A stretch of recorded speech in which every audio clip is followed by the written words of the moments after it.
Jadi ini umpama nih kita ada pilihan, kita suruh milih. Semuanya pasti pengen masuk surga, benar apa enggak? Pengen masuk surga. Anda milih mana? Masuk ke surga, jalurnya lewat jalur dapat nikmat, syukur, nikmat lagi syukur, terima kasih sama Allah, nikmat lagi syukur, terima kasih sama Allah, terus sampai masuk surga. Atau jalurnya diuji sabar, diuji lagi sabar, diuji lagi sabar sampai masuk surga. Milih yang mana?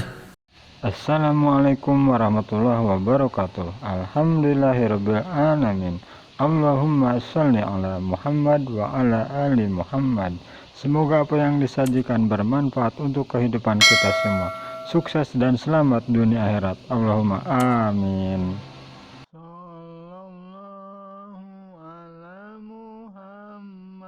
Bismillahirrahmanirrahim. Alhamdulillahi rabbil alamin. Allahumma salli wa sallim ala sayyidina Muhammadin wa ala alihi wa sahbihi ajma'in. Assalamualaikum warahmatullahi wabarakatuh.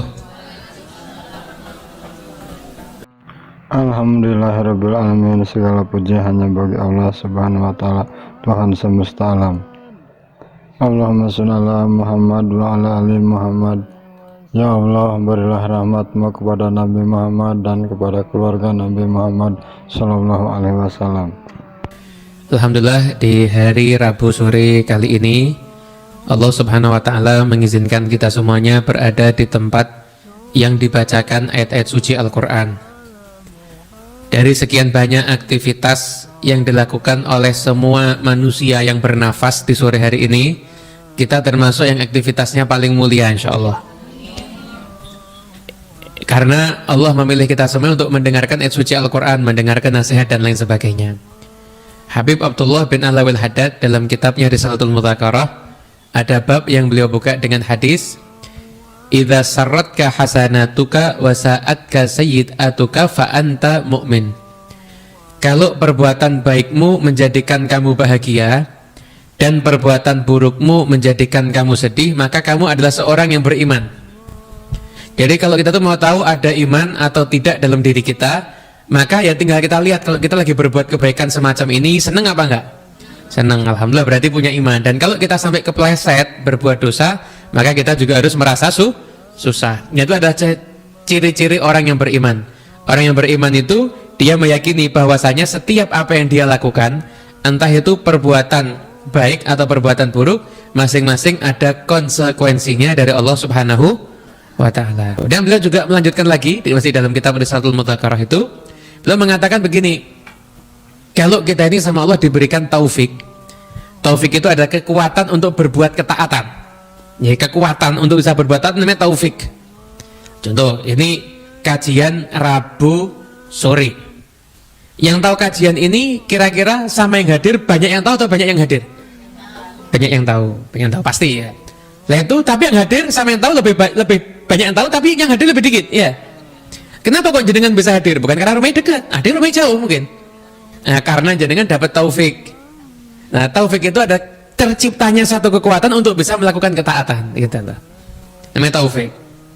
Nah, kenapa saya kok bisa ada di sini? Ya karena saya dapat taufik. Kenapa kok kita semua itu bisa mengerjakan sholat? Karena kita dapat taufik. Orang sholat itu bukan karena kuat, enggak. Kadang-kadang kalau kita lihat adzan subuh itu, kalau kita ke masjid, di masjid yang muda apa yang tua? Tua. Yang muda itu kalau lihat final Piala Dunia melek kuat. Sholat subuh enggak kuat tapi. Nah, itu namanya taufik. Nah, kalau Allah itu ngasih kepada kita taufik untuk kita berbuat ketaatan, maka kita harus senang. Saya Allah diizinkan untuk beramal itu, kita harus senang, ada kebahagiaan. Dan kita syukur. Nah, kenapa kok kita harus berbahagia? Katakanlah gini lah, umpama datang, ini contohnya siapa ya? Lainnya ada, katakanlah ibu presiden gitu aja. Umpama ibu presiden datang ke daerah Pasar Kliwon sore ini, kemudian akan dipilih sebagian ibu-ibu untuk nemeni ngopi dan ngeteh bareng. Kalau Anda jadi yang terpilih, kira-kira seneng apa enggak? Seneng, kenapa? Wah, bisa ngopi bareng sama ibu presiden, kan paling nggak juga selfie-selfie, ya kan? Nah, sekarang Anda ini dipilih untuk duduk sama Allah. Allah dalam hadis qudsi berfirman, ana jalisu man dzakaroni. Aku ini teman duduk orang yang mengingat aku. Jadi Anda itu bisa duduk kemudian baca Quran, ingat Allah, berarti Anda itu orang yang Kenapa? Karena Anda diizinkan di saat ini Anda duduk bisa mengingat Allah Subhanahu wa taala. Nah, itulah makanya kata Abdul Haddad, setiap ketaatan itu harus kita syukuri. Harus kita merasakan bahagia ketika kita mengerjakan taat. Jadi kita ambil thariqah syukur. Kita sekarang pengen jadi orang yang pandai bersyukur. Jadi orang yang pandai bersyukur. Jadi ini umpama nih kita ada pilihan, kita suruh milih. Semuanya pasti pengen masuk surga, benar apa enggak? Pengen masuk surga. Anda milih mana? Masuk ke surga, jalurnya lewat jalur dapat nikmat syukur, nikmat lagi syukur, terima kasih sama Allah, nikmat lagi syukur, terima kasih sama Allah, terus sampai masuk surga. Atau jalurnya diuji sabar, diuji lagi sabar, sampai masuk surga. Milih yang mana? Nikmat yang mana yang dipilih? Jalur syukur atau jalur sabar? Oh, sama-sama masuk surga. Sama-sama masuk surga. Yang mana? Syukur ya? Ya, sama, pilihan saya juga itu soalnya. Pilihannya juga begitu. Nah, sekarang kayak kita biasakan untuk jadi orang yang pandai syukur dengan mensyukuri sekecil apapun. Sekecil apapun nikmat yang kita dapatkan itu harus kita syukuri. Terima kasih banyak. Jazakumullah khairan. Jadi sekecil apapun nikmat yang kita dapat, nah termasuk ini, nikmat bukan kecil lagi ini. Roti satu kotak gede, Alibaba lagi, Masya Allah. Alhamdulillah. Ya syukur, alhamdulillah. Kita apapun juga itu syukurlah. Kalau orang itu kalau pandai bersyukur, pandai mengungkapkan rasa terima kasih kepada Allah Subhanahu wa taala, maka setiap dia mensyukuri nikmat, Allah tambah nikmat seperti itu. Banyak nih hikayatnya orang-orang yang ahli syukur. Nabi SAW itu syukurnya luar biasa. Nabi itu kalau disuguhin makanan, pernah pulang ke rumah, istrinya itu nggak nyiapin makanan apa-apa kecuali cuma lauknya itu cuka. Jadi orang dulu makannya roti. Roti zaman dulu itu kalau waktu baru jadi masih panas, empuk, enak. Tapi kalau sudah dingin, itu Masya Allah, buat ngelempar kacanya pecah. Nah, makannya harus dicelupkan dulu. Nah, kalau orangnya mampu, dicelupkannya ke kuah marak labu pakai daging begitu. Kalau orangnya itu mampu juga mungkin pakai susu. Kalau orangnya nggak mampu, miskin, itu dicelupkannya ke cuka atau air putih. Biar besar rotinya itu dimakan. Jadi Nabi pernah adanya cuma cuka. Nabi mengatakan apa? Ni'amal idam al-khal. Wah, paling enaknya lauk itu ya cuka. Kira-kira cuka itu enak apa enggak enak? Nah, kalau yang bilang cuka enak, saya usul nanti Rebu depan kita minumnya air cuka nanti. Air cuka itu kan sesuatu yang enggak enak, kecut ya. Tapi Nabi mengatakan seenak-enaknya lauk itu cuka. Kenapa? Karena Nabi ngajarkan kita untuk syukur. Kalau yang ada di hadapanmu itu cuka, ya kamu syukuri cuka dan nikmati. Ya, itu namanya thariqah syukur. Namanya thariqah syukur. Lah, orang-orang soleh itu juga sampai itu, orang-orang soleh itu kalau sampai bisa datang ke majelis ilmu, mereka juga mengatakan alhamdulillah, mengungkapkan syukurnya kepada Allah Subhanahu wa taala. Katakan sama para ulama, syukur itu tali yang kedua ujungnya. Jadi tali ujung pertamanya itu syukur, ujung keduanya mazid, tambahan nikmat. Jadi kalau orang itu narik tali syukur itu, maka yang ikut terketarik juga adalah tambahan nikmat. Jadi kalau kita tuh pengen hidupnya enak, ya jadi orang yang sering syukur. Dulu ada satu kisah, ada seorang musafir di masa itu ya, di perjalanan di padang pasir, tiba-tiba kehabisan bekal. Orang itu kalau zaman sekarang kita naik mobil kehabisan bekal itu pasti di tol ada rest area ya kan. Dulu di padang pasir nggak ada rest area, jadi ya pasrah aja, bekalnya tuh diukur kira-kira sampai apa nggak ke lokasi tujuan. Makanya orang dulu kalau sudah perjalanan padang pasir kok salah jalan, itu kan berarti mutarnya mungkin bisa 1 minggu sendiri itu. Jadi bekalnya tuh mau nggak mau sangat menipis, malah mungkin bisa kehabisan bekal. Sampai akhirnya dia lihat nggak ada apapun juga di sana, kecuali dari jauh kelihatan seperti ada sebuah kemah. Sampai dia telusuri, dia masuk ke kemah itu, dalam kemah itu mengenaskan, nggak ada makanan, nggak ada minuman, yang ada cuma orang tua yang kakinya udah lumpuh gitu, yang terputus, dan matanya itu buta, nggak ada apa-apa lagi sama sekali, cuma ada orang tua itu. Hanya, hai fulan, nih kok udah di sini? Dan orang tua itu lihat soal sering mengucapkan alhamdulillah. Alhamdulillah, segala puji milik Allah yang telah menyempurnakan nikmatnya kepadaku. Tinggal di padang pasir, tidak punya apa-apa, nggak ada kakinya, nggak berfungsi, tangannya juga nggak berfungsi, matanya secara zahir nggak ngeliat, buta. Tapi ucapan syukurnya, alhamdulillah, segala puji milik Allah yang telah menyempurnakan nikmatnya kepadaku. Bingung orang ini kok bilang hidupnya nikmat, padahal ini nggak punya apa-apa ini. Kok bisa bilang hidupnya itu nikmat? Dan itu wajahnya juga nggak ada wajah galau, itu nggak ada. Atau stres, nggak ada. Senyum. Rata-rata diajak ngobrol itu senyum. Sampai akhirnya musafir yang tadi itu mau minta sesuatu, sampai nggak jadi. Ini nggak punya apa-apa kok ini.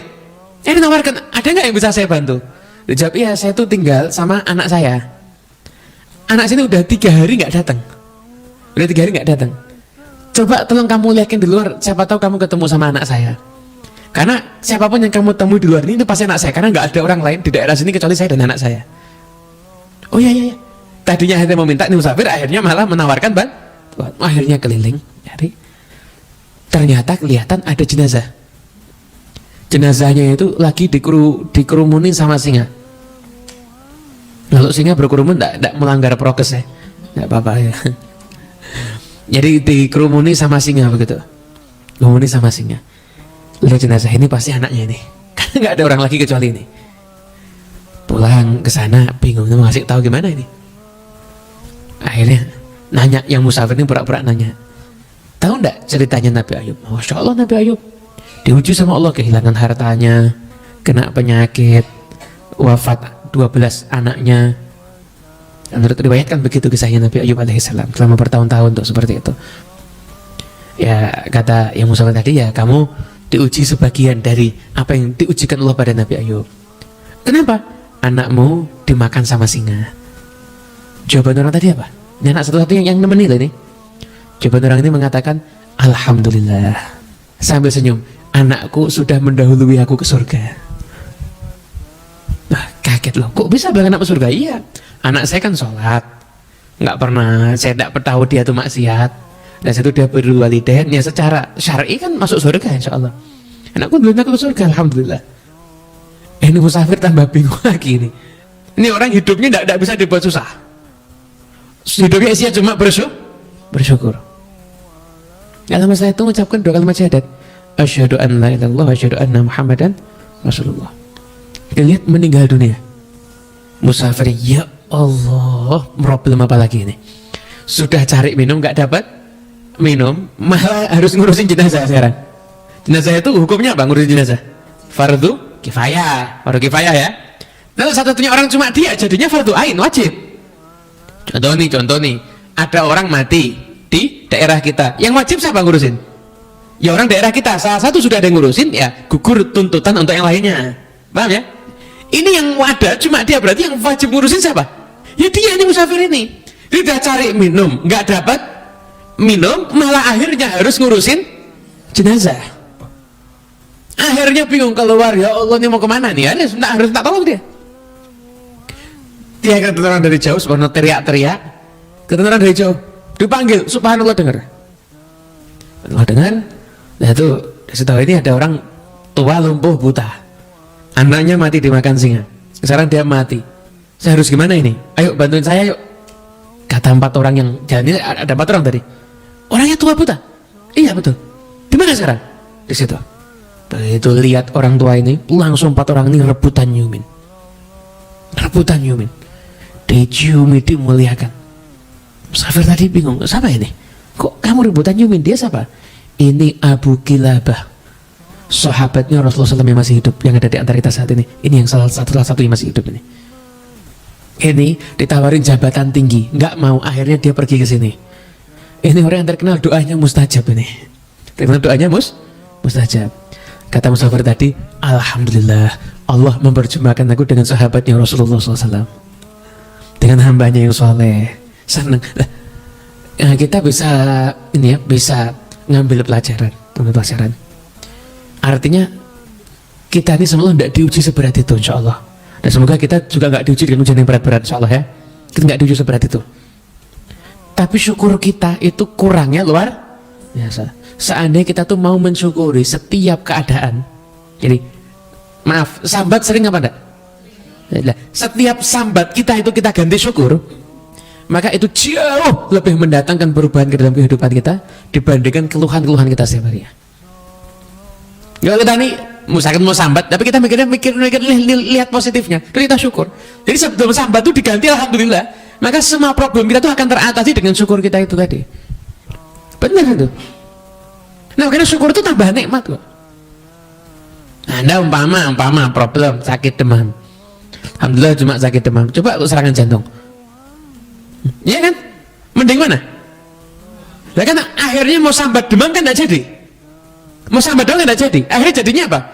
Syukur, saya tidak dikasih penyakit yang lebih. Padahal kalau Allah tuh ngasih penyakit berdasarkan dosa kita, harusnya apa penyakit kita? Waduh. Umpama aturan Allah setiap orang ngerasani kena satu penyakit, kira-kira gimana?